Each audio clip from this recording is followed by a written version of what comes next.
Live from Fox Providence, this is Eyewitness News at 6:30.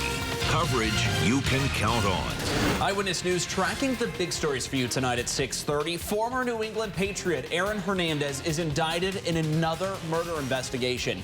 Details on the new charges and what we've uncovered in court documents filed in the first case against him. Plus, 100 subpoenas. A lawyer for former House Speaker Gordon Fox reveals new information about the investigation into the 38 Studios deal. Justice. Justice. I want to see justice done. An emotional call for justice from the family of Providence's latest homicide victim. Good evening, I'm Steve Nielsen. And I'm Shannon Heggie. It's our first big story tonight. Former New England Patriot Aaron Hernandez indicted in another murder investigation. The one-time football star is already awaiting trial for the murder of Odin Lloyd last June in North Attleboro. And this morning, a grand jury brought 2 counts of first-degree murder charges against Hernandez for an unsolved double homicide in Boston's South End in July 2012.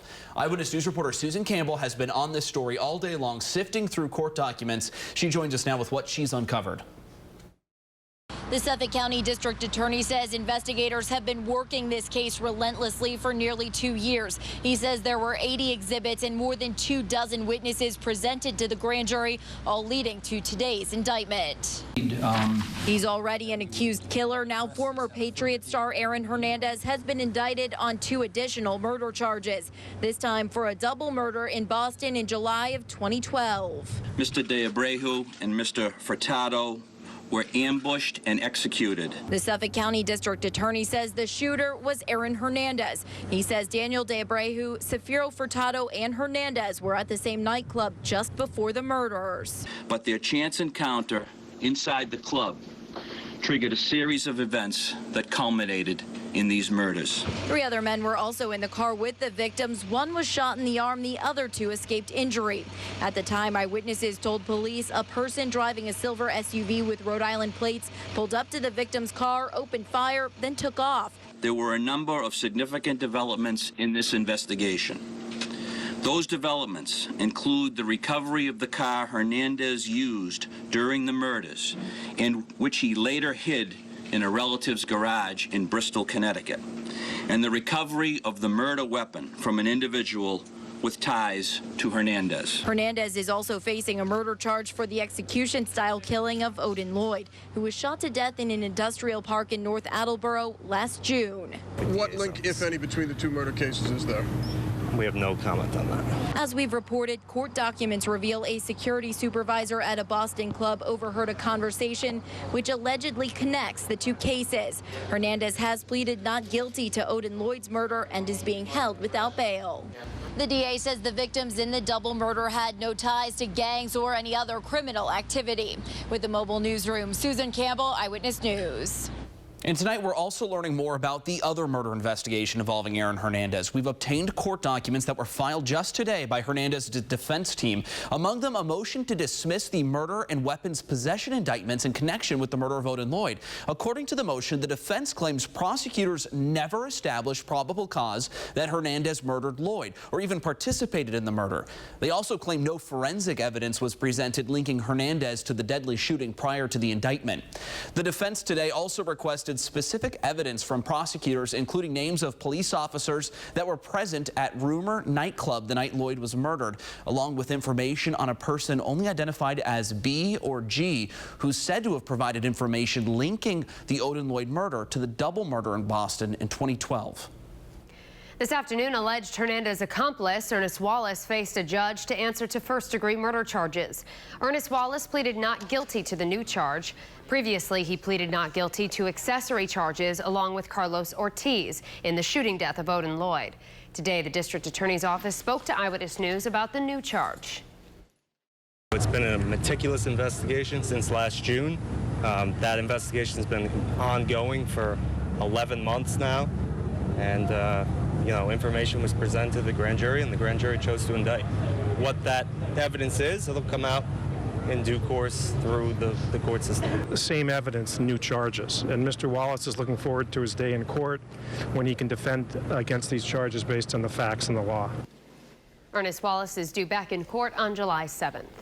Tanya Singleton, a cousin of Aaron Hernandez, was also indicted today on a charge of criminal contempt of court in connection with the investigation into the Boston killings. Prosecutors allege Singleton refused to testify in front of the grand jury. She's also facing contempt and conspiracy charges in the murder of Odin Lloyd.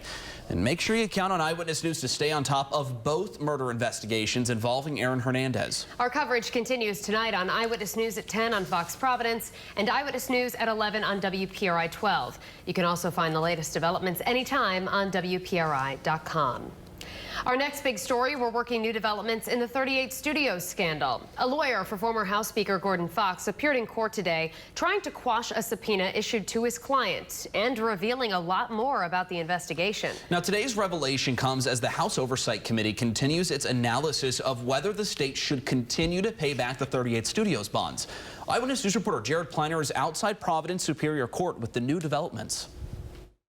Neither state nor federal authorities have ever confirmed to Eyewitness News that Gordon Fox is the target of any investigation. But today, for the first time, his personal attorney said some interesting things in open court. In Providence Superior Court Thursday, a pretrial hearing in the Chafee administration lawsuit against 38 Studios players. Gordon Fox's attorney, Alvin Moser, was there arguing the ex-speaker should not have to submit to a deposition, invoking Fox's Fifth Amendment right against self-incrimination. And that's when Moser said something of importance. He referenced a grand jury investigation that may include the now infamous failed 38 Studios venture. We do believe that federal and state authorities are interested in the subject matter of 38 Studios with regard to their investigation. We believe it is a wide-ranging investigation. Moser also spoke of a flurry of documents. We know that there are in excess of 100 subpoenas issued for the grand jury proceedings. Despite Moser's comments, U.S. Attorney Peter Nerona previously told Eyewitness News the federal investigation into 38 Studios is closed, although State Police Colonel Stephen O'Donnell confirms his agency is actively investigating the failed business venture in some capacity. And the Target 12 investigators have reported that on the day of the Fox raids at his State House office and at his home, authorities were seeking campaign finance records tied to the now former speaker. Outside Superior Court with the Providence Mobile Newsroom, I'm Jared Pliner, Eyewitness News. The Target 12 investigators have been tracking the 38 Studios scandal for years and are always working to bring you new developments in the case. Our coverage continues both on the air and online with another update tonight on Eyewitness News at 10 and 11. A local family is mourning tonight following a shooting that claimed the life of a young man and wounded his teenage sister. This was breaking news last night at 6:30. And now, as police investigate, loved ones of Devon and Destiny Taylor hope justice is served. Eyewitness News reporter Sean Daly has their emotional plea. He joins us from the Providence Mobile Newsroom with the interviews you'll see only on Eyewitness News. Detectives tonight are still investigating a shooting yesterday afternoon that left a young man dead and sent his sister to the hospital with serious injuries. Candles mark the spot in the west end of Providence where 20-year-old Devon Taylor was gunned down in a drive-by murder late yesterday afternoon. His younger sister, 15-year-old Destiny Taylor, was rushed to surgery with serious injuries. The two were sitting in a car on Wendell Street. Tell us about Devon. He was just a cool kid. Like he just like if he was here right now, this house would not be like this. This house would not be so quiet. The music would be on. We would walk in here, and he would just hug me every time. It's all right. It's all right, Leon. The police tell us they're making progress in their investigation, but so far, no arrests. Well, I know somebody better do something about it. That's all I know. What would you like to see done? Let me ask you that. Justice. Justice. I want to see justice done. That's what I want to see. Talk to me about your idea of justice. I think whoever did it needs to just turn themselves in. I'm sorry? I said I think whoever did it needs to just turn themselves in. That's all they need to do. And justice in your mind would be what? Right? Justice go to jail. Devon Taylor's family tells us he was a budding rapper, just finding his voice. At Providence Police Headquarters with the Mobile Newsroom, Sean Daly, Eyewitness News.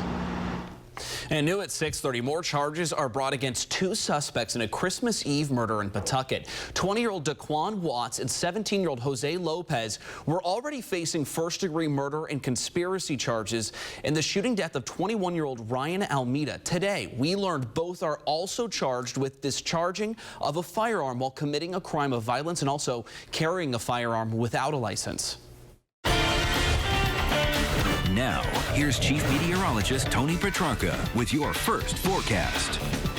Well, a bit of a summery feel in the sense that the humidity is much higher, breezy, mainly cloudy skies. Had a quick shower earlier this afternoon. So far, not much in the way of rain. However, on Doppler radar, tracking a little band of light showers now, just passing over Block Island and heading towards the south shore, probably straight up Narragansett Bay in the next 60 to 90 minutes. So bottom line, heading out over the next several hours. I would keep the umbrella nearby as we're starting to see some of these showers coming in off the ocean. Dry in downtown Providence at the Fox Point hurricane barrier. Dry meaning no rain, but the humidity high under mainly cloudy skies. Here's a wider view. Breezy, humid temperatures in most areas now in the mid and upper 60s, including 68 in Providence and Gloucester. Some locally dense fog forming later on this evening and during the overnight hours. Some scattered light showers and sprinkles from time to time. Breezy, very humid. Temperatures first part of the night staying in the 60s. Do have rain for a part of the weekend, but not the entire weekend. We'll sort it all out. The full 7-day futurecast coming up in 5 minutes. Tony, thank you. There's more coverage you can count on Eyewitness News at 6:30. Another case of measles discovered here in southern New England. We'll tell you where. Plus, new numbers reveal local boating safety is at an all-time high. Those numbers coming up next. And here's a look now at what's coming up next on Fox Providence.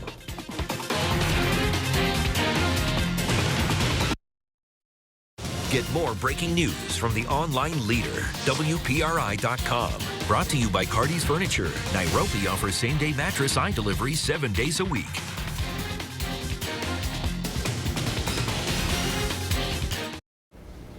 And we're back now with a look at some of the stories people are talking about. Well, new at 6:30, a third case of measles has been reported in Massachusetts this year. The Boston Public Health Commission confirms to our affiliate, WBZ, a person was treated for measles at Mass General Hospital on May 5th. Health officials believe it's an isolated case. The measles is easily preventable with a vaccine. New at 6:30, recreational boating deaths across New England hit their lowest number on record last year. The U.S. Coast Guard tells us 33 boating deaths were reported in 2013 for the area spanning from the Maine and Canadian border to northern New Jersey. That's down from 49 boating-related deaths in 2012. In last year's boating deaths, 88% of victims were not wearing life jackets, and 21% involved alcohol. The Department of Health has approved CVS's application to open its first Minute Clinics in Rhode Island. The retail walk-in clinics are already located in 28 states. The Woonsocket-based company wants to open 7 locations in the Ocean State. Now, Minute Clinics offer services that are provided by nurse practitioners and physician assistants 7 days a week. Most visits start at $79 and insurance is accepted. There's more coverage you can count on Eyewitness News at 6:30. A Target 12 investigators exclusive, missing money. State police are investigating after courthouse officials realize they can't find thousands of dollars. Increased chances next 24 to 48 hours of some wet weather. I'll have all the timing on this. Your 7-day futurecast coming up next. Now another Target 12 investigators exclusive. We've learned the Rhode Island State Police Department is investigating a complaint that thousands of dollars in cash is missing from the Kent County Courthouse. And we now know their focus is a court clerk. Target 12 investigator Walt Buteau has the details now from the mobile newsroom. State police tell us as much as $15,000 in cash may be missing. And we learned the money may have come from court costs paid by several defendants. Allegations that money was missing from the 3rd District Courthouse in Warwick surfaced about 2 months ago. The court began an internal investigation that led them to a Kent County Court records clerk. Target 12 was told the $38,000 a year state employee was suspended from her job at some point during the internal investigation. Target 12 found out the alleged scheme involved the $125 court cost that's paid as part of the arrest warrant process. Most justices of the peace ask for that fee in cash. We're told the court clerk in question is suspected of writing warrant withdrawn on the warrants. If the warrants had truly been withdrawn, the court costs would have been waived. But in this case, the suspect allegedly wrote warrant withdrawn and took the cash. State police tell us their financial crimes unit began investigating the alleged theft in April and that the missing money from the courthouse dates back to September. A state court spokesperson would not talk about any specifics of this investigation. Craig Berkey tells Target 12, quote, "There is an ongoing investigation involving a personnel matter. I cannot comment further." No word whether or not the missing fees have had an impact on any defendant's case. With the Target 12 investigators, Walt Buteau, Eyewitness News. And the Target 12 investigators are always looking to uncover news. If you want to send a tip or drop a dime on government waste, call our tip line 228-1763, or you can email us at target12@wpri.com. Tonight, 9 wildfires near San Diego continue to burn, causing more than $22 million in damage. Hundreds of firefighters on the ground and in the air continue to battle the flames. But authorities say scorching temperatures, high winds, and extremely dry conditions have created the perfect storm. Now, around here, we do have some rain moving in pretty much as we speak. Right there, see a little green right there? Yes, I do see it. A couple of showers. I have to say my car could use a little washing. It's got a yellow cover of pollen all over it. A lot of tree pollen. We'll clean some of that out over the next couple of days. Check out Doppler radar. Nothing really heavy right now. And where'd my radar go? Hold on, let me show this one more time. Because Shannon was pointing out some showers. There they are. And you can see them coming up from the south coast over Block Island right now. So these are moving towards the south shore. There's a work up the bay shortly. So for this evening, it's not widespread or real heavy, but certainly a sprinkle or a scattered shower every now and then. No rain down at the quad at URI, at least not yet. 64, but you see the clouds rolling in. Those showers are tracking over Block Island, headed towards Kingston very shortly, then points north. In Providence, we're cloudy, humid, breezy, and dry. Dry meaning no rain, but the humidity certainly on the high side. Temps now mid and upper 60s, including 68 Providence and New Bedford in the upper 60s. Satellite and radar composite shows the widespread real soaking rain, the kind that Steve wants to clean out the pollen, right? Yes. Out towards upstate New York and central Pennsylvania. But this will take until this time tomorrow evening to get here. So tomorrow night, probably into early Saturday morning. Before that arrives, what we get as far as precipitation next 18 hours is kind of widely scattered. So not raining all of the time. But Futurecast does show some sprinkles and areas of drizzle this evening and overnight as we watch the clock take you through the overnight hours. Low clouds and fog, humidity. Every now and then some sprinkles and drizzle coming in off the ocean. That includes early tomorrow morning at 8 a.m. And even during the afternoon, it looks like more clouds than sun. Temperatures like today, upper 60s to low 70s. Despite the chance of a shower during the daylight hours of Friday, the real widespread rain denoted by green, you can see it right in here, that's coming in for Friday evening and Friday night. Here we are at around 7 o'clock Friday evening. You see more green on the map, and especially later Friday night. This is still scheduled to spill over into at least early on Saturday morning, but we're still seeing signs that the second half of Saturday should actually be a little better. So the Futurecast for this evening, low clouds, fog, mist and drizzle. Temperatures in the upper 50s to lower 60s. Later at night, tomorrow morning, fog and clouds, some occasional scattered showers at 63, very humid and windy. And then during the afternoon, more clouds than sun, upper 60s to around 70. Better chance for some scattered showers by late afternoon and early evening. And then your widespread rain coming up for Friday night into Saturday morning. But seeing signs of improvement the second half of Saturday. So drier, a little bit of sun. Once that happens, temperatures topping out in the low 70s. So a 50-50 Saturday. The second half is your better half. And even Sunday right now does not look like a washout. Little brief interruption with a scattered shower under partly sunny skies and temperatures in the upper 60s. So weekend's not perfect, but it's not a total loss either. The better half of Saturday would be the second half. We're just glad we can enjoy some of it, right? Yeah. All right, Tony, thanks. Coming up new at 6:30 on Eyewitness News. Did Big Papi continue his ridiculous hot streak against his former team? Yanni Caracas has all the highlights from today's Red Sox matinee against the Twins. Next in sports. Sports headlines brought to you by Town Fair Tire.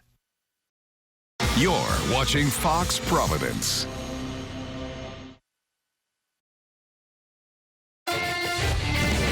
Now, Eyewitness Sports with Yanni Caracas. As if David Ortiz's 3 World Series rings, nearly 400 home runs in a Red Sox uniform, and countless clutch hits weren't enough of a reminder to the Minnesota Twins that they made a big mistake by releasing him in 2002. Big Papi had to rub it in just a little more, hitting 4 home runs in the last 2 games against the Twins. The finale of this set, Papi and the Sox wrapping things up. Matinee baseball, Clay Buchholz on the hill for Boston in the second with a man on. Chris Parmelee getting some good contact deep to right center. That's off the scoreboard. 2-0 Twins. To the 9th we go. Sox down 3-1, down to their final out. Bases loaded. Will Middlebrook singles to right. Jonathan Herrera into score. Here comes Johnny Gomes. Red Sox tie the game at 3. We're headed to extra innings. In the 10th, Andrew Miller in some trouble. Man on second with 2 out. Aaron Hicks sends one to left. Kurt Suzuki is being waved home, and Grady Sizemore's throw is not in time. Twins walk off with the 4-3 victory. The Paw Sox also in the Midwest, an afternoon contest in Indianapolis. Top 2 Pawtucket's Bryce Brent's getting all of this pitch deep to left center for a solo shot. That puts Pawtucket up 1-0. In the 6th, he'd add to the lead with an RBI double. Meanwhile, starter Anthony Renato went 7 scoreless innings. Paw Sox blanked the Indians by a final of 4-0. Always love seeing baseball highlights again. I just keep thinking about winter. I just keep thinking about it. Stop thinking about it. Because it makes me happy to think of now when you compare it to that horribleness that was this winter. The rest of us have left it behind tonight. No snow shovels tomorrow. How's that? All right, sounds good. Yeah, some showers during the day, but the widespread rain actually waits until tomorrow night into Saturday morning. Still holding out hope, though, that Saturday afternoon turns a little brighter and drier, so it's not a washout. All right, fingers crossed. Thanks for watching, everyone. Have a great night.